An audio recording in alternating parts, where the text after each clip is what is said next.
Assalamualaikum Anda semua. Apa kabarnya? Semoga selalu berada dalam kesehatan dan lindungan Allah Subhanahu wa taala. Di kesempatan ini kita akan kembali melaksanakan pembelajaran fikih secara daring dan seperti biasa, sebelum kita mulai pembelajaran, kita awali dulu dengan berdoa. Kita sama-sama baca ya doanya. Bismillahirrahmanirrahim. Raditu billahi robba wa bil islami dina wa bi Muhammadin nabiyya wa rasula. Rabbi zidni ilma warzuqni fahma bi rahmatika ya arhamar rahimin. Amin. Baik, di kesempatan ini kita akan kembali melanjutkan materi kita tentang bulan Ramadan ya. Di mana di pertemuan sebelumnya kita sudah selesai membahas tentang puasa ya. Hal-hal yang berkaitan dengan puasa, tentang misalkan rukun puasa, hal-hal yang batalkan puasa, hikmah puasa. Nah, pada kesempatan ini kita masuk ke materi berikutnya, yaitu tentang keutamaan bulan Ramadan ya. Jadi dalam tahun Hijriah ada bulan Ramadan. Bulan Ramadan adalah bulan yang biasa kita menjalankan ibadah puasa di dalamnya.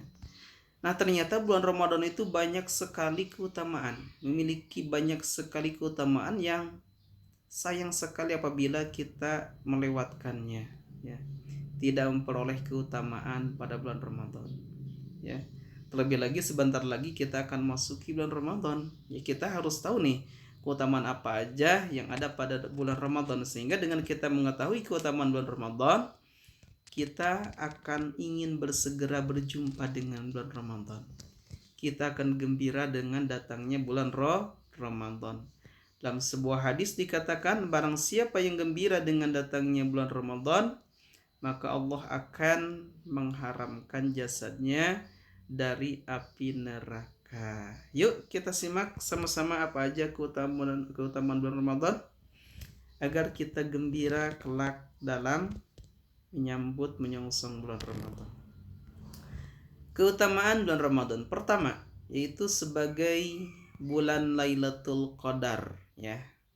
Apa itu Lailatul Qadar? Lailatul Qadar itu merupakan malam yang penuh dengan kemuliaan, yang lebih baik dari 1000 bulan. Ini diabadikan dalam Al-Quran surah Qadar ya. Lailatul Qadri khairum min alfi syahr. Jadi Lailatul Qadar itu lebih baik daripada 1000 bulan. Artinya berarti setiap kebaikan yang kita lakukan di malam Lailatul Qadar, maka itu pahalanya akan berlipat ganda, bisa jadi 1000 kali lipat ganda ya, seperti itu. Terkait dengan Lailatul Qadar itu para ulama beda pendapat ya. Jadi di bulan Ramadan itu ada satu malam, dan Lailatul Qadar itu hanya ada pada satu malam itu di bulan Ramadan ya. Ada yang mengatakan Lailatul Qadar itu letaknya ada di 10 terakhir bulan Ramadan, dari mulai tanggal 21 sampai 30. Ada juga yang mengatakan Lailatul Qadar itu letaknya ada di malam-malam ganjil 10 terakhir bulan Ramadan. Berarti malam 21, 23, 25, 27, 29. Pilih di salah satu malam itu ya. Jadi Lailatul Qadar itu letaknya di 10 hari terakhir bulan Ramadan, itu ada di sana. Kita tidak dikasih tahu malam keberapa Lailatul Qadar itu ya. Makanya di 10 terakhir bulan Ramadan kita dianjurkan untuk banyak beribadah, untuk meningkatkan ibadah kita kepada Allah ya. Banyak sekali di beberapa masjid ya, saudara-saudara kita di 10 malam terakhir bulan Ramadan itu mereka melakukan i'tikaf ya. Banyak melakukan sholat malam, banyak beritikaf di masjid, banyak baca Al-Quran di 10 terakhir bulan Ramadan, tujuannya untuk mendapatkan Lailatul Qadar. Mudah-mudahan di bulan puasa nanti kita mendapatkan Lailatul Qadar ya. Amin ya rabbal alamin. Yang berikutnya, keutamaan bulan Ramadan itu adalah yang kedua, bulan diturunkannya Al-Qur'an ya. Seperti kita ketahui, ada dua tahapan proses diturunkannya Al-Qur'an. Pertama, Al-Qur'an diturunkan dari Lauhul Mahfuz ke langit dunia dalam kitab yang utuh. Pada tahap ini Al-Qur'an diturunkan pada malam Lailatul Qadar. Jadi dalam Al-Quran, dalam surah Al-Qadar kan dinyatakan ayatnya, Inna anzalnahu fi lailatul qadar. Sungguhnya kami menurunkan Al-Quran itu di malam Lailatul Qadar. Maksudnya diturunkan dari Lauhil Mahfuz ke langit dunia satu Al-Quran full penuh ya dari Lauhil Mahfud ke langit dunia. Lalu ada lagi diturunkannya Al-Quran itu adalah bertahap melalui malaikat Jibril kepada Rasulullah. Itu mah diawali pada malam 17 Ramadan ya. 13 tahun sebelum Nabi hijrah ke Madinah, yang sering juga disebut dengan nuzulul Quran, seperti itu ya. Ayat atau surat yang pertama kali diturunkan kepada Nabi Muhammad itu adalah surah Al-Alaq ayat 1 sampai 5. Iqra bismi rabbikal ladzi khalaq ya, sampai ayat kelima di Gua Hira pada tahun 610 Masehi ya. Nah, jadi bulan Ramadan itu bulan diturunkannya Al-Qur'an, yaitu pada malam Lailatul Qadar dan pada tanggal 17 Ramadan. Pada malam Lailatul Qadar Al-Qur'an langsung diturunkan ya dari Lauhil Mahfud ke langit dunia secara utuh, sementara di 17 Ramadan Al-Qur'an diturunkan secara bertahap sampai 22 tahun kurang lebih, atau 23 tahun kurang lebih, melalui malaikat Jibril kepada Nabi Muhammad SAW. Yang berikutnya adalah keutamaan bulan Ramadan itu yang ketiga, bulan dikabulkannya doa. Jadi bulan Ramadan itu adalah bulan yang diijabahnya doa, dikabulkannya doa ya, diterimanya doa oleh Allah Subhanahu wa taala. Nabi Muhammad SAW bersabda, ada tiga orang yang doanya itu tidak tertolak atau diijabah langsung oleh Allah. Pertama adalah doanya pemimpin yang adil, yang kedua adalah doanya orang yang berpuasa sampai dia berbuka, dan yang ketiga adalah doanya orang yang dizalimi. Nah, di sini dari tiga ini ada doa orang yang berpuasa ketika dia berbuka sampai dia berbuka. Bulan Ramadan adalah bulan puasa. Selama 30 hari full kita melaksanakan puasa. Ya. Ketika kita puasa menjelang buka itu ada doa yang mustajabah di sana, ya. Maka perbanyaklah doa di bulan Ramadan. Terlebih lagi kita menjelang berbuka puasa. Doanya insya Allah makbul ya, tidak tertolak. Yang berikutnya adalah setiap amal perbuatan dilipat gandakan pahalanya ya. Kebaikan yang kita kerjakan di selain bulan Ramadan itu 1 dibalas 10 ya, itu di luar bulan Ramadan ya. Nah, ketika di bulan Ramadan tentu akan dilipat gandakan lagi kebaikannya. Karena kenapa? Karena bulan Ramadan itu adalah salah satu bulan yang penuh dengan kemuliaan, penuh dengan keberkahan ya, seperti itu. Yang berikutnya adalah pintu kebaikan dibuka. Pada bulan Ramadan ini Allah membuka pintu kebaikan dan menutup pintu kemaksiatan dan kejahatan, menutup pintu-pintu neraka dan belenggu para setan para pada nafsu itu dibelenggu oleh Allah Subhanahu wa taala ya. Neraka jahanam itu ditutup dan Allah membuka pintu kebaikan dan pintu magfirahnya ya.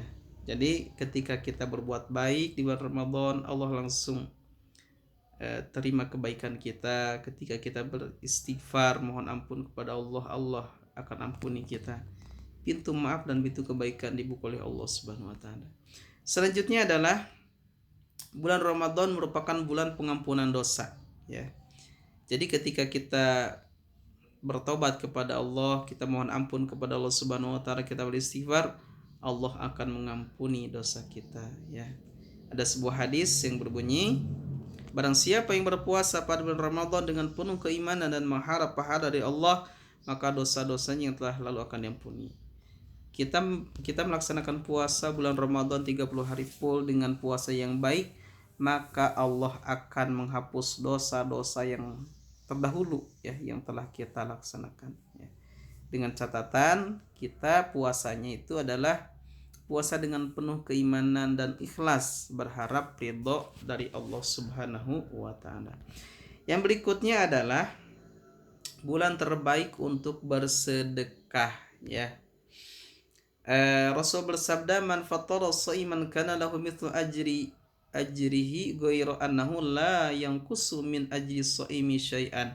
Siapa yang memberi makan orang yang berpuasa, maka baginya pahala seperti orang yang berpuasa tersebut, tanpa mengurangi pahala orang yang berpuasa itu sedikit pun juga ya.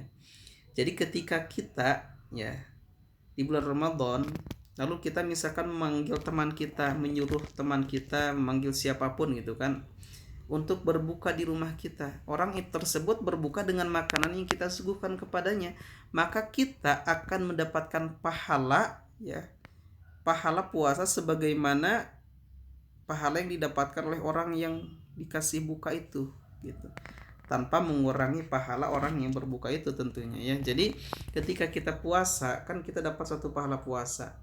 Kita misalkan memberikan makanan berbuka pada orang yang sedang puasa, orang itu buka dengan makanan kita, maka apabila satu orang berarti kita mendapatkan dua pahala puasa, ya, pahala kita sendiri dan pahala dari orang itu, gitu.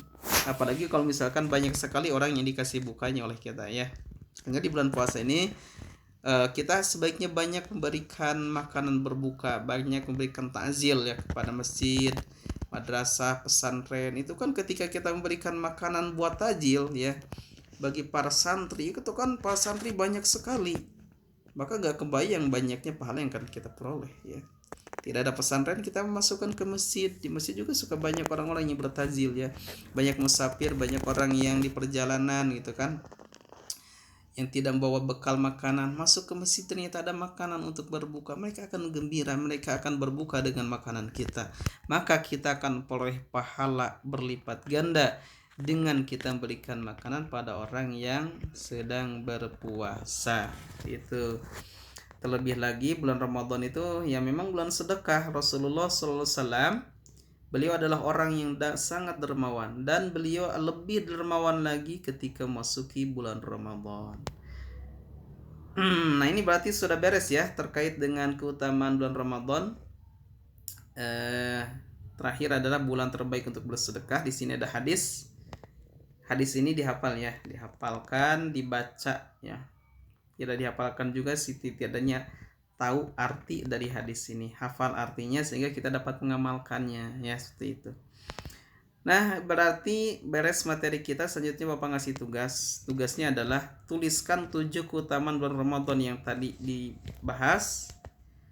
Yang kedua, tuliskan hadis dalam bahasa Arab dan artinya tentang bulan terbaik untuk sedekah. Hadis yang tadi, ya, hadis yang tadi yaitu tentang memberi makan pada orang yang sedang berpuasa, pahalanya apa gitu kan. Tulis dalam bahasa Arab dan artinya, ya.